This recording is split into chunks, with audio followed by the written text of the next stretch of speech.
Again, Article 148 of the Constitution provides for an independent office of Comptroller and Auditor General of India. He holds office for the period of 6 years. This is a very important one, 6 years, or up to the age of 65 years, whichever is earliest. The power of Election Commission is to be divided into the three categories. One is administrative, advisory, and quasi-judicial.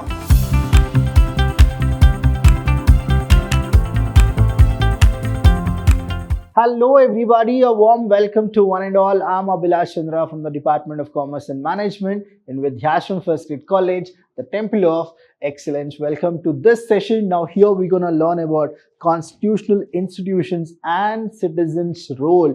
So what exactly we have?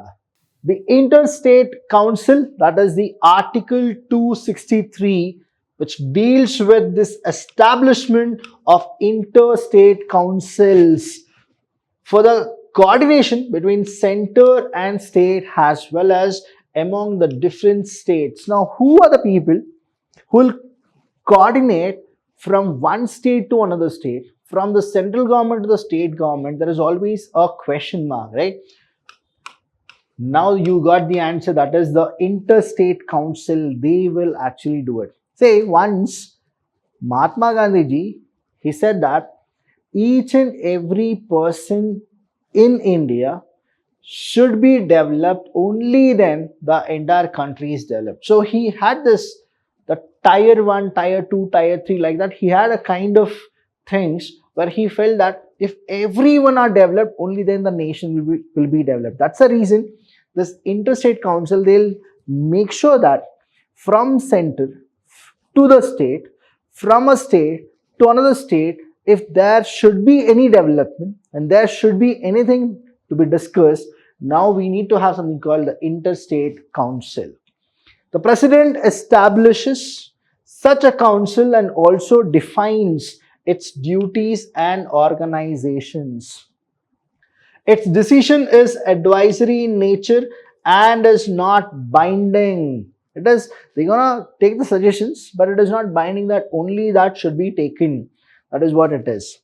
Next, composition of Interstate Council. The first thing is Prime Minister has a chairman, Chief Ministers of all the states and Union Territories having a Legislative Assembly will also be there. So please understand, whenever we talk about Union Territory, Delhi is a capital Union Territory where you have a Chief Minister.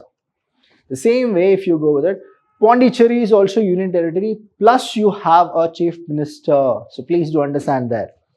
And people who are the representative, that is the legislative assemblies.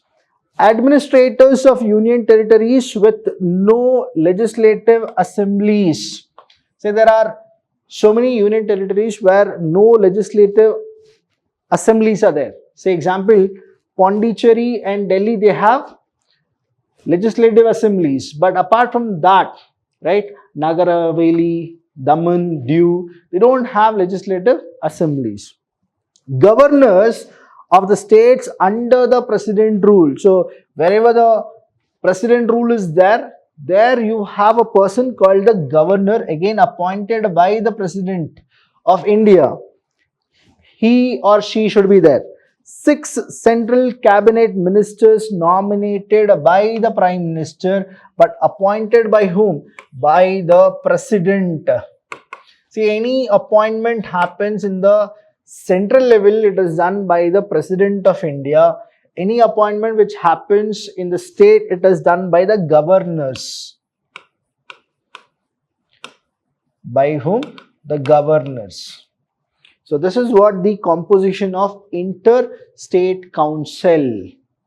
Next is Comptroller and General Auditor, right? General Auditor, that is Auditor General of India. Now you can get a 5 marks question here.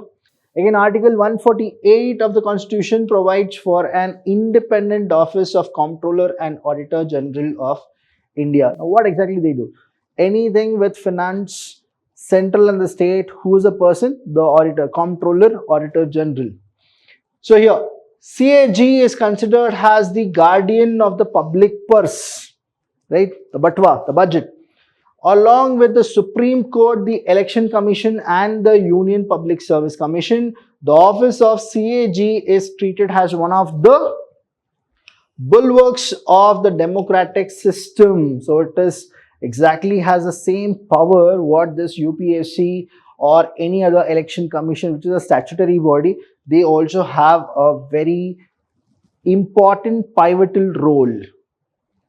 Next is appointment. Now who appoints? I told you central, anything happen, who will appoint?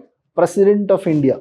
So here appointment, President of India appoints CAG by a warrant under his hand and a seal. So all your signature and the seal is from whom? From the President of India. He holds office for the period of 6 years. This is a very important one, 6 years or up to the age of 65 years, whichever is earlier. Say example now, the person CAG is 61 years and he was appointed 61 years. Now, the tenure for the position is 6 years, but the retirement age is how much? 65 years. So here what happened? If it is 6 years, then it should be 65 retirement, right? But it will not happen. Whichever is earlier. So he'll have that only for 4 years because 65 will come early, right? Not the 6 years of the tenure. So whichever is early. Next is CAG can be removed from his office in the same manner as judge of Supreme Court. We call it as impeachment. The way the Supreme Court judge can be removed, the same way CAG also goes with a protocol. Now duties, what are the duties? The first duties. The duties and power of CAG are mentioned in the article 149. So appointment is 148, duties is 149. All the accounts related to expenses from the consolidated fund of India, consolidated fund of the states and union territory are audited by CAG. Everything. See how we have the personal auditor. Same way CAG will do it for central, state, union, everywhere. The expenditure from contingency fund and public account of India and states are audited by CAG. The net proceeds of any tax or duty or assessment and certified, that is done by whom? The CAG. So this is a 5 marks question. You can write the composition first and then you can come with the duties. Next one is Election Commission. Again, it is a statutory body. When I say that, it is independent. Nobody has the power. But again, who will appoint? President of India. So Election Commission is a permanent and independent body. I told you, right? It is what? Independent body. The formation of EC, Election Commission, is prescribed by the Article 324 of the Constitution. It is common to both central and the state government. The elections to Parliament, state legislature, the office of President, Vice President are looked after the Election Commission. So wherever a democratic election happens, Election Commission should be there. Say it can be direct election, it can be indirect election. The Election Commission should be there and their protocol should be taken care, right? See, when I say direct election, Lok Sabha elections are all direct, right? President election is indirect. Again, if you try to understand the direct and indirect, in the next session I'll teach you properly what exactly all these elections are all about in the next semester, because you will be curious to know what exactly the procedure of the indirect election of the Vice President and other people. Next is composition. Now, Election Commission consists of Chief Election Commissioner and other election commissioners. President fixes the number of election commissioners, but there will be only one chief one chief election commissioner and 2 will be the election commissioners. So again, it is the president who fixes that. The appointment of the chief election commissioner as well as the other election commissioners is made by the president.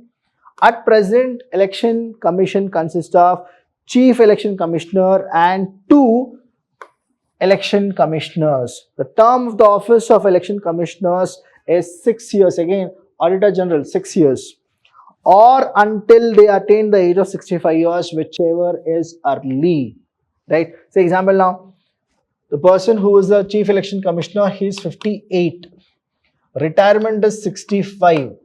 Now when will he get retired, or when he will go with his tenure, if you go with it? The minute he is 58, the first thing here is what? 6 years is the maximum. So 58 plus 6 years if you go with it. Now whichever is early, the tenure will be done. That is what the basic calculation is. The power of election commission is to be divided into the three categories. One is administrative, advisory and quasi-judicial. So these are the three heads where they will be divided. Appointment and tenure of the commissioners. The president has the power to select the chief election commissioner and election commissions. They have tenure of 6 years, the same way what I have explained you. They have the same status and receives pay and perks as available to judges of Supreme Court of India. So the status is very high. The chief election commissioner can be removed from the office only through accusation by the parliament, Lok Sabha or the Rajya Sabha. If they accuse and it is proved guilty, only then. It is not like just accusation. It should be proved. That is what it is. Election commissioners or the regional commissioners shall not be removed from the office except on the recommendation of the chief election commissioners. Just like that, you can't throw them. The chief election commissioner consent should be there. That means again, they should be found guilty and then the chief election commissioner will take a call. Functions. Now here, this is a 5 marks question which can come for you people. So whoever are in the, say example, first years, right? The constitutional values, if it is for 10 marks. So please do understand this. Functions and powers of Rajya Sabha. Now Rajya Sabha being the upper house of Indian Parliament, it is also called the House of Seniors. Does not possess co-equal power. They don't have the equal power with the Lok Sabha in the matter of money, right? Money matter, which is lower house of Union Parliament, they have it. That is, Lok Sabha has more power. In financial matter, it has the much less power than the Lok Sabha. In non-money matters, both the houses have co-equal power. A non-money bill can be moved in either houses of the parliament. When it comes to money bill, it can't be moved to Rajya Sabha. When the government feels that the work with the Lok Sabha is heavy, it introduces non-money bills in the Rajya Sabha so that all discussions and heat which usually is generated on new bill finds its expression in that house, and comparatively less time of Lok Sabha is consumed over such bills. That's the reason the Rajya Sabha is made. Functions, if you go, every non-money bill must be passed by both the houses. There can, however, be disagreement between the two houses on any non-money bill. In order to solve that, the president can call for joint sitting of both the houses. There are so many times where joint sitting is there. The composition of Lok Sabha, the maximum, say we have 552 divided by a kind of composition, that is 530 in the states and 20 are from the Union Territory and 2 are the Anglo-Indians. So the maximum number of people that can be elected in Lok Sabha is 552. Out of these 552, 530 are elected to be the member of the states, while 20 are the members represented in the Union Territory, that is again Delhi as well as the Pondicherry. The remaining 2 people are from the Anglo-Indian communities, that is elected by the President of India. They don't have the voting power in the parliament. The current structure of Lok Sabha consists of 543. Now we have how many? 543 people are there.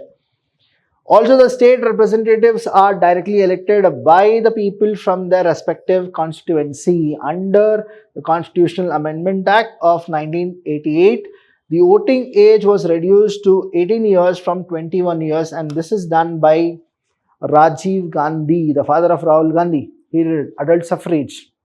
He went with that. So qualification, first thing is all about citizen of India. So I have written here, what are the qualifications here? He or she should be the citizen of India. He slash she slash he should be the citizen of India. Again, she slash he is not less than 25 years. Again, she slash he has resided in the constituency for a minimum period as prescribed by the law. These are the qualifications to be a Lok Sabha member. Again, here also please do understand, everywhere it is she slash he.